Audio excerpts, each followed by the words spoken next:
ස්වභාදහමට ආදරය කරන ඒ වගේම බොන්සායි කලාවට ආදරය කරන මගේ හිතවත් යාළුවෝ සියලු දෙනාම අදත් ඉතාමත් ආදරයෙන් පිළිගන්නවා. මම අද බොන්සායි තාක්ෂණික ක්‍රමවේදයක් ගැන වීඩියෝ එකක් තමයි ඔයාලත් එක්ක බෙදා ගන්න අරගෙන ආවේ. වැඩේ මේ විදිහට වීඩියෝ එකේ පේන විදිහට වෙන ගමන්ම මම ඔයාලට ඒ තාක්ෂණය පිළිබඳව පොඩි හැඳින්වීමක් කරන්නම්. දැනුවත් වෙන්නත් එක්කම ඇත්තටම මම අද නිර්මාණය සඳහා තෝරාගෙන තියෙන අපේ දේශීය කුරු ඇටේරිය ශාකයක් කුඩා පත්‍රත් එක්ක ලස්සනට හැඩ කරගන්න පුළුවන් බොන්සායි කලාවේදී දේශීය අපි භාවිතා කරන සුවිශේෂීම ශාකයක් තමයි කුරු ඇටේරිය කියන්නේ. ඉතින් මම අද කරන කටයුත්ත පිළිබඳව ඔයාලට පැහැදිලි කිරීමක් කරන්නම්. වැඩේ මේ විදිහට යන අතරතුරම අද මම ඇත්තටම මේ කුරු ඇටේරියා ගහෙන් නිර්මාණය කරන්න උත්සාහ කරන්නේ බොන්සායි විෂයයේදී භාවිතා වෙන ඉතාමත් සුවිශේෂී තාක්ෂණික ක්‍රමයක් වෙන ඩ්‍රිෆ්ට් ෆුට් බොන්සායි. එහෙමත් නැත්නම් තනුකි බොන්සායි නිර්මාණයක් කරන විදිහ තමයි අද මම ඔයාලට මේ වීඩියෝ එකේදී ඇත්තටම අරගෙන එන්නේ.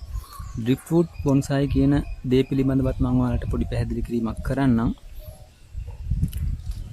ස්වභාවිකව දි รา ගිය දැව කඳක් පුහුණු කරන සජීවී ගහකට සම්බන්ධ කරලා ඒ කොටස් දෙක එකතු කරලා, ඒ කියන්නේ දි รา ගිය දැව කොටසත් සජීවී ශාකයත් එකතු කරලා නිර්මාණය කරන බොන්සායි නිර්මාණය තමයි තනුකි නිර්මාණයක් කියලා කියන්නේ. මෙතනදී ඇත්ත වශයෙන්ම අපි තෝරගන්න දැව කඳ, දැව කොටස අරටු සහිත ශක්තිමත් කොටසක් වෙන්න ඕනේ. ඒත් එක්කම ඒ කොටසේ කලාත්මක ස්වභාවයක් පිහිටීමත් ඉතාමත් වැදගත් වෙනවා. ඒත් එක්කම අපි ඒ සඳහා සම්බන්ධ කරන පුහුණු ශාකය ඒ තෝරාගත්ත දැව කොටසට ගැලපෙන්නත් අවශ්‍යම වෙනවා. ඩ්‍රිෆ්ට් ෆුට් බොන්සායි එහෙමත් නැත්නම් තනුකි බොන්සායි නිර්මාණය අවසන් වෙනකොට මේ යොදාගත්ත කොටස් දෙකම, ඒ කියන්නේ දැව කොටසත් සජීවී ශාකයත් යන දෙකම එකම ගහක් විදිහට තමයි දර්ශනය වෙන්න ඕනේ.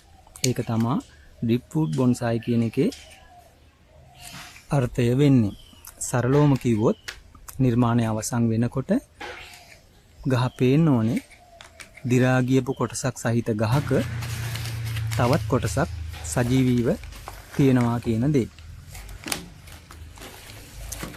ඉතින් යාළුවනේ ඩ්‍රිෆ්ට් ෆුට් බොන්සායි එහෙමත් නැත්නම් තනුකි බොන්සායි කියන දේ ගැන මම කරපු පැහැදිලි කිරීමෙන් ඔයාලට යම්කිසි අවබෝධයක් ලැබෙන්න ඇති. තව එකතු වෙන්න ඕන කරුණුත් ඇති. ඉතින් ඒත් එක්කම මම දැන් වීඩියෝ එකත් එක්ක ඔයාලත් එක්ක එකතු වෙනවා. මෙන්න මේ විදිහට පුහුණු කරන භාජනයෙන් අපි පැලය වෙන් කරගෙන පස් ටික ඉවත් කරගත්තට පස්සේ, ඒ කියන්නේ මේ පුහුණු භාජනයේ තිබුණු වැඩිපුර පස් කොටස් ටික සම්පූර්ණයෙන්ම, ඒ කියන්නේ මුල් සම්පූර්ණ පෑදෙන්නම ඉවත් කිරීමක් කරන්නේ නැහැ මම මෙතන. වටේ තිබුණු මුල් ටික පාද ගන්නත් එක්කම පස් ටික අයින් කරලා මුල් ටික අප්පාදු කරගන්නවා. ඉතින් ඒත් එක්ක මම දැන් මේ ඔයාලට පෙන්නන්නේ මම අද මේ තනුකියට යොදා ගන්න පොට් එකත් එක්කම මම භාවිතා කරලා තියෙන දැව කොටස. බලන්න, ශක්තිමත් අරටුව සහිත දැව කොටසක් තමයි මම යොදාගෙන තියෙන්නේ. ඒත් එක්කම මේ දැව කොටස මම පෝච්චියට සම්බන්ධ කරලා තියෙන්නේ.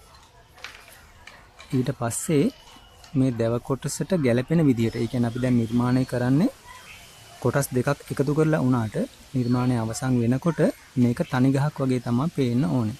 ඒක නිසා ගැලපෙන ආකාරයට සජීවී ශාකය මේ විදිහට යටින් දැව කොටසට සම්බන්ධ කරලා දැව කොටසේ අරටුව හැඩයටම මෙන්න මේ විදිහට මම සජීවී ඇටේරියා ගහ සම්බන්ධ කරගන්නවා.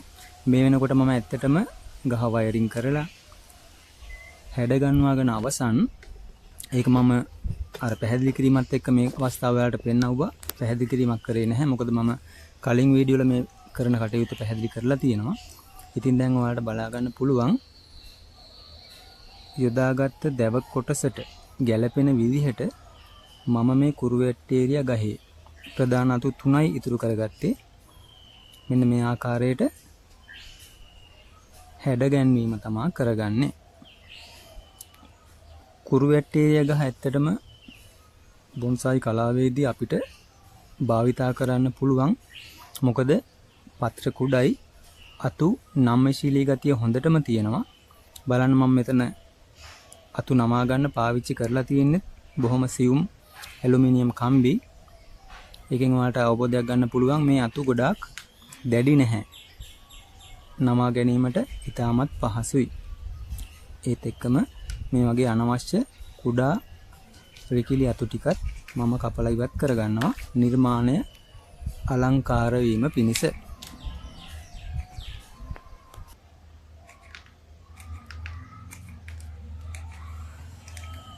ඊට පස්සේ බොන්සායි පස් මිශ්‍රණය එකතු කරලා පොට් එකේ කටයුතු ටික අවසන් කරනවා. පස් මිශ්‍රණය යොදාගත්තට පස්සේ අනිවාර්යෙන්ම වා කවුළු නැති වෙන්න ස්ටික් එකකින් කොටා ගැනීමක් අනිවාර්යෙන් කරගන්න.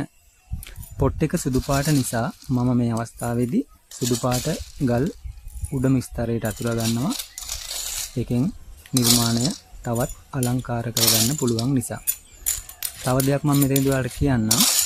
තනු කියක් කරනකොට මම මේ දේ මෙතන ඇත්තටම කරලා නැහැ. දැව කොටස කාණුවක් විදිහට, ඒ කියන්නේ අපි ගන්න සජීවී ගහ දැව කොටසට සම්බන්ධ කරන්න කාණුවක් වගේ හාරලා ඒ කාණුව අතරට පුහුණු ශාකය සම්බන්ධ කරලා මේ වැඩේ කරා නම් තවත් ගොඩාක් සාර්ථක වෙනවා. මම මේ දේ මෙතන කරලා නැහැ. ඔයාලා නිර්මාණයක් කරනකොට ඒ දේත් මතක තියාගන්න. ඉතින් මේ විදිහට අද මම ඔයාලට අරගෙන ආපු ඩ්‍රිෆ්ට්වුඩ් බොන්සායි එහෙමත් නැත්නම් තනුකි බොන්සායි නිර්මාණයේ වැඩ කටයුතු අවසන් කරනවා. ඔයාලට දැන් බලා ගන්න පුළුවන් වීඩියෝ එක පටන් ගන්න තිබුණ ඇක්ටේරියා ගහට දැන් වෙලා තියෙන පරිවර්තනය. මම හිතනවා මම ඔයාලට වටිනා වීඩියෝ එකක් අරගෙන ආවයි කියලා. බොන්සායි කරන කෙනෙකුට, කරන්න ආසාවෙන් ඉන්න කෙනෙකුට මේ වීඩියෝ එක පුංචිම ප්‍රමාණයකින් හරි ප්‍රයෝජනවත් වුණොත් ඇත්තටම හදවතින්ම සතුටුයි. ආයෙත් දවසක ලස්සන වීඩියෝ එකකින් ඔයාලත් එක්ක එකතු වෙන්න එන්න. ඔයාලට සුබම සුබ දවසක්.